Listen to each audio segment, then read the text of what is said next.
What's good, YouTube, and welcome to another video. I appreciate you guys all stopping by and hearing what I have to say today. Now, in this video, what we're going to be basically doing is we're going to be making the case on why I truly believe that Jon Jones is the best fighter in the UFC, in MMA, on the fucking planet. The Tom Brady of the sport of mixed martial arts. Now, we might have several takes of this. We might do one on Khabib because a lot of people think Khabib's the best. We might do one on GSP. And we might do one on some other fighters. But basically, what I'm going to do is I'm going to do the king of them all. The lion, the true lion. The lioness is Amanda Nunes of the female. We'll do a video on her too. But now we're talking about the true lion in the jungle.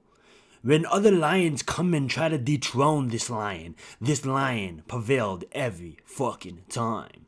Now, as you can see up top, 11 successful title defenses. You can read those stats yourself. I'm not going to go through all of them. But basically, I don't even understand how people, besides, okay, I understand it. I understand how people can discount, not say that and put Khabib over him and say that Khabib's the best and Jon Jones is not because of his, in football, we like to say off the field issues. We'll just say out of the cage issues in this sense of, since we're talking about the UFC, his out of the cage issues. And that doesn't hold value to me, Like, there's a lot of fucking great players, man, that used to do shit before games. I mean, like, look, I'm not even gonna I'll name some, fuck it.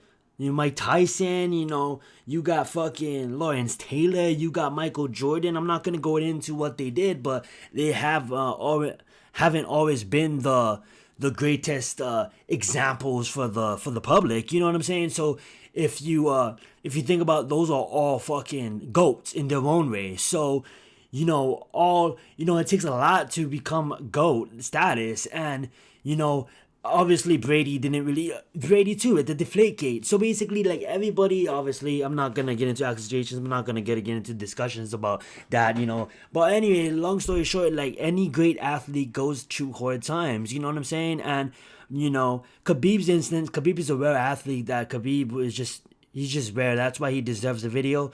But this video, we're gonna keep it on Jon Jones, and why I truly believe that Jon Jones is the king of them all. I mean, like look at some of these stats right here on the screen. I got this from Wikipedia, by the way, and I'm pretty sure they're up to date.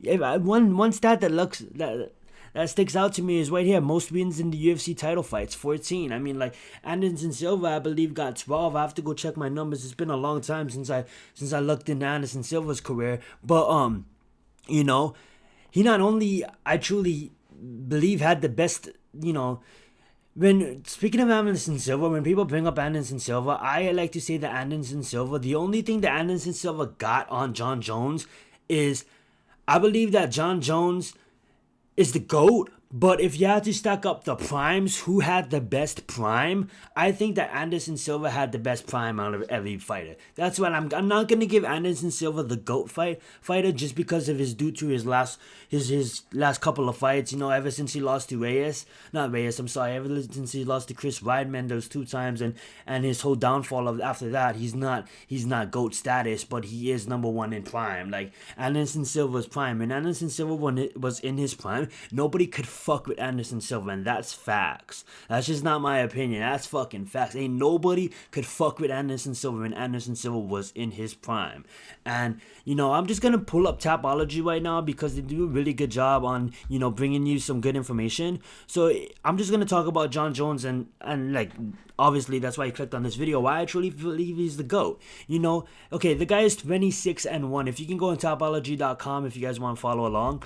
The guy is 26-1, and I truly believe he should be 26-0-0. He's not 26-0. Sorry, he's 26. It says 26-1-0 in Tapology, but I truly believe he's 26-1-1 because of one of that no contest against his second fight. I believe if you look here, it says he had no contest against Daniel Cormier, so that should be 22. It should be 26-1-1. That's what it truly should be. But besides the point of that, I think he should be 27-0-1 because if you look against his one loss, that's against Matt Hamill, and Matt Hamill was clearly winning that fight.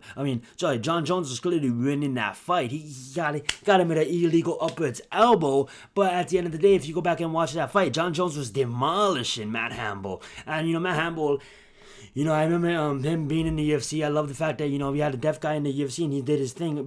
Besides the fact that he may have been special in that department, but Matt Hamill was a tough opponent at the time. It wasn't like Matt Hamill wasn't a scrub. You know what I'm saying? Matt Hamill could hang. Maybe not with the best of the best, but Matt Hamill could hang. If you look at Matt Hamill's record right now, it's kind of not the best. But at the time he was considered one of the up and risers in the sport, you know what I'm saying? And Jon Jones just went in there and shut him down, you know what I'm saying? Got the loss with the illegal elbow, but even if you look after that, Brandon Vera, at a time, Brandon Vera was reigning, and I don't really watch that much Bellator, but at the time, I think there was a time where Brandon Vera was an upcoming prospect himself, and I used to love his tattoo on his back. He had a nice little Egyptian, I think it was Egyptian, a nice little tattoo. It might have not been Egyptian, but a nice tattoo on his back, and there was a time that Brandon Vera was also a prospect, a really top high-rated prospect. Obviously he got shut down, and you go all the way up to the Ryan Bader fight. When he's coming in against Ryan Bader, and the guy's 11-1, that one loss against Hamill. Ryan Bader's 12-0. If you look at Ryan Bader, I believe he's the Bellator heavyweight. I don't know so it looks like here as a submission underground fight. If you go to his MMA record, I believe he's in the tournament. Yeah, he has an upcoming fight against Lyoto Machida in the light heavyweight tournament. If I believe, correct me if I'm wrong in the comments, but he's the heavyweight champion at the moment in Bellator, defeating Fedor Emelianenko, I believe, to get that strap. I could be wrong. I don't watch Bellator, so you guys can roast me in the comments. I'm gonna just stick to the UFC here on this channel. I'm sorry about that. Then after the Ryan Bader fight, he gets that championship fight against Mauricio Rua.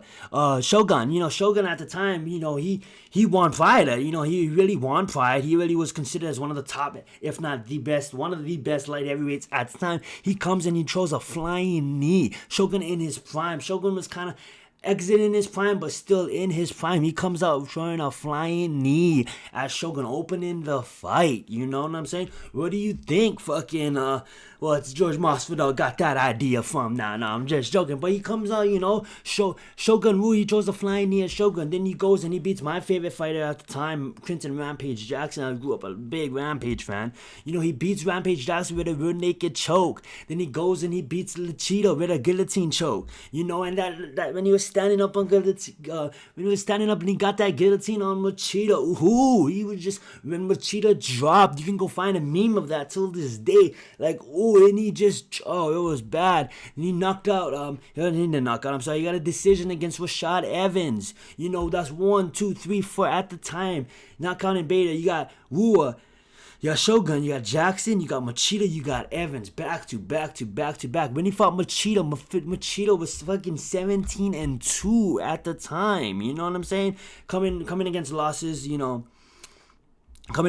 against Shogun and Rampage Jackson, but still, Machida was 17-2 at the time. You know what I'm saying? Rashad Evans, I believe he was 17-1 at the time. I think that only lost, if I have to guess, coming to Machida. So you know what I'm saying? He lost to Machida and he went on to fucking lose against Jon Jones after going on a tear of beating Thiago Silva, beating Quinton Jackson. We had that whole Jackson versus Rashad Evans thing. I love that season of The Ultimate Fighter. I believe it was Ultimate Fighter season 10. He beats Tito Ortiz, a legend at the time, you know what I'm saying? A living, Tito Ortiz, he's a, Tito Iceman, all them heads, Randy Couture, all them old heads, man. They paved the road for a lot of these new fighters, man. You gotta respect these old heads, man. Tito Ortiz at the time was a killer, man. He beats Phil Davis, you know what I'm saying? Phil Davis was a killer at the time, you know what I'm saying? So I believe Phil Davis was undefeated. I believe, if I'm not mistaken, Phil Davis was undefeated, and Rashad Evans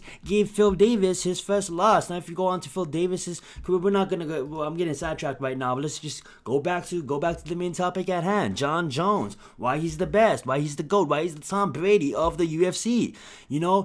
He got a cancel bout against Dan Henderson. That didn't happen, but guess what? That happened. I never fought Dan Henderson. I think he got him later on. But yeah, if you go into it, He did fight Dan Henderson later, but I believe it was a grappling bout. I don't think he ever fought Dan Henderson in a UFC fight. I just checked on Tapology and he didn't. So he got canceled bout against Dan Henderson, but he came back after that win against Rashad Evans. This is all defending his title now. You know, he defends his title against Vitor Belfort. He defends his title against Chael Sonnen. He defends his title against Alexander Gustafsson. You know, these are top tier players at the time. Glover Teixeira, you know, he comes back and he beats Daniel Cormier. And we all know about that whole Daniel Cormier thing. You know, we all know about that. You know, we're not gonna get into that, but you know, the shittiest fight he ever looked against was the next one. Was he came back off of the off-field out of the cage issues. He comes back, he fights Owen St. Pierce. You know, kind of look like a little bit choppy, but he still comes out with the win. You know, I said Dan Henderson in the grappling bout. You know what I'm saying? While he was dealing with his court shit. You know what I'm saying? Comes back, he has that no contest. He really got Daniel Cormier by the head kick. They tested positive for pentagrams, you know, all that shit. That didn't really help his athletic performance. A lot of Jon Jones haters are gonna be like, oh, that's the reason why. Nah, he got him with a head kick. He got Daniel Cormier with a head kick. Daniel Cormier couldn't see it coming. That's what happened there, okay?